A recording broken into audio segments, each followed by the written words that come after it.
Na hora do desespero, só vai ter um telefone que a pessoa vai lembrar. É o telefone da Uma polícia. pergunta boa aqui, ó, que a Michelle fez, tá? O Ness disse que é chorão e houve na carteira dele alguma ocorrência que fez chorar? Teve alguma ocorrência sua que em algum momento te fez chorar? Já tive algumas situações, sim. Talvez não... Última pergunta. Principalmente ocorrência, assim, que teve perca de companheiro, assim, não na hora, tá? Mas depois, depois que passa o calor da ocorrência, a gente parar assim quando você... Porque é engraçado, quando você tá envolvido numa ocorrência, você não... Parece que você fica ali aos sentimentos e sensações. Você tá focado em resolver o problema, você tá focado em... Então, assim, é meio que mecânico.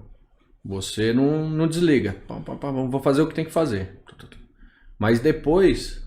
Você também não desliga. Não, depois você para pra pensar tudo, tentar fazer um feedback do que aconteceu. Aí é muitas vezes nessa hora aí que você dá uma travada e fala, caramba, meu, puta. Aí com certeza já teve sim situações da gente se emocionar, se compadecer e chorar sim. Situação de vítima, por exemplo, uma vítima de roubo, ou uma criança vítima de estupro. Sim. Isso aí acho que deve acabar com o cara, viu? Vou falar assim, eu tive uma situação, inclusive lá em Campinas, de atender uma ocorrência, que era uma jovem, estava prestes a casar, uma jovem, uma pessoa nova, os marginais vieram praticar o roubo, sequestro, sei lá que foi, e durante a situação, se ela reagiu, ela foi alvejada. Eu fui uma das primeiras pessoas que encostou no local. E eu olhei pro rosto dela assim, eu via o desespero nela, ela meio que se afogando, e ela, falta de ar, e ela pedindo para socorrer ela. O olhar dela falava isso aí. E eu vou falar, isso aí foi uma ocorrência que me marcou bastante. Eu fiquei muito tempo pensando na vida. Ela chegou a falecer, infelizmente. E eu falo assim... Acho que você ficou lembrando... Você olha para aquela sensação de impotência de não poder fazer nada para a pessoa. E foi rápido o socorro, foi levado ao hospital tudo, mas infelizmente ela veio a óbito. E assim, aí depois, pela imprensa, você fica sabendo do histórico dela, que ela estava prestes a casar e tal. Que era uma pessoa que tinha um futuro pela frente, uma pessoa do bem. E isso aí marca bastante. Você fala, puxa vida, uma vida inocente que foi ceifada aí, infelizmente. Isso aí não tem como a gente não ficar... Falar que a gente é de ferro, meu, não é, meu. Não tem como não se sensibilizar. Não tem como. Só o cara que é psicopata, né, bicho? Mas aí é diferente, né? Que aí não é o perfil. Exatamente. Esse cara aí... Eu falo assim, muitas vezes até o marginal. O marginal, ele tem o sangue frio, né, não se sensibiliza. Eu falo, o cara tá fugindo da gente. É empático, né? O cara pegou o carro, acabou de roubar. Um exemplo, roubou você aqui. Ele tá fugindo, depara com a viatura nossa. Ele tá na fuga, meu. Você atropelando todo Já mundo. teve situações do cara também, situações do cara catar e atropelar, meu. Pra vocês pararem pra socorrer. A gente parar pra socorrer. As pessoas que é lógico que a gente vai parar pra socorrer. Sim. Mas... E aí, meu... Ou pelo menos vamos pedir um apoio à viatura que tá vindo atrás. Porque geralmente tá sendo feito o cerco. Vamos pedir pra viatura atrás. Mas já perde o foco. Mas aí você...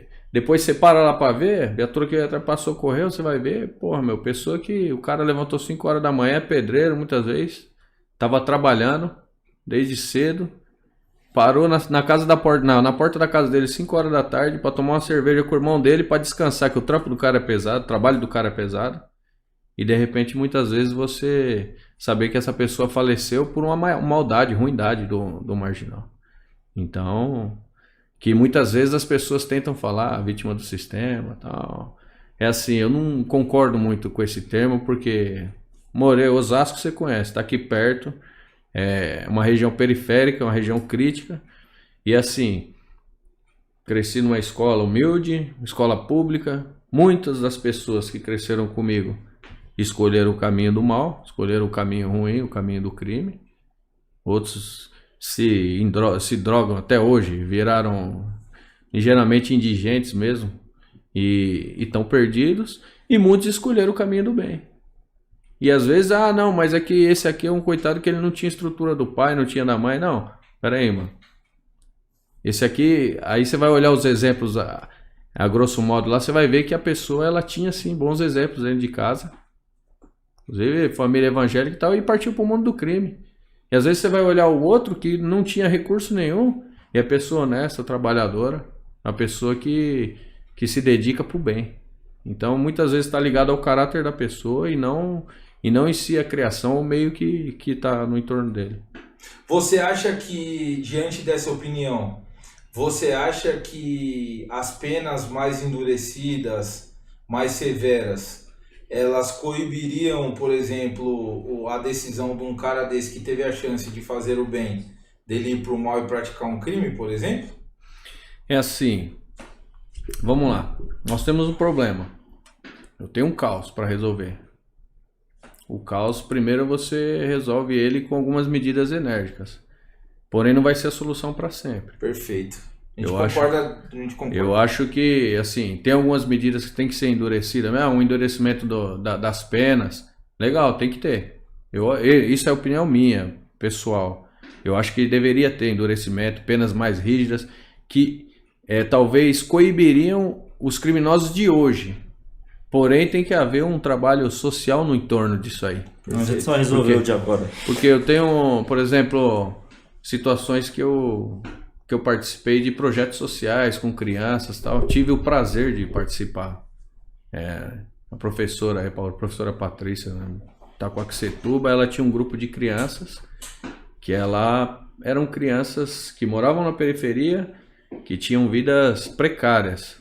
Crianças na época, crianças de 9 anos, que ela chegou a confessar que muitas vezes usuário de droga, crianças abusadas. E aí, nesse trabalho social que foi feito por iniciativa dela, que ela levava uma viatura toda semana na escola dela. Eu, pra falar a verdade, a primeira vez que eu fui meio descrente. Você achou que não tinha sentido? Eu não tinha essa experiência, então eu fui meio descrente. Eu falei, puxa, será que vai funcionar mesmo? Aí tivemos um bate-papo com as crianças, porque na hora que entrei na sala assim, eu olhei e eu lembrei, eu criança na sala. Então assim, eu tentei meio que entender o mundo deles. Falei, pô, aí comecei a lembrar de quando eu era criança, como que eram os coleguinhas mais pra frente, os colegas que se perderam, por que se perderam, e comecei a citar alguns exemplos lá dentro, como modo de falar, modo de se vestir, modo de agir. Na primeira vez eu falei assim, vocês são crianças, uma tem que ter carinho pela outra, vocês têm que se abraçar, vocês têm que ser unidas. E aí nessas ideias que a gente foi trocando, eu vi que no primeiro momento também as crianças rejeitaram. Não, credo e tal.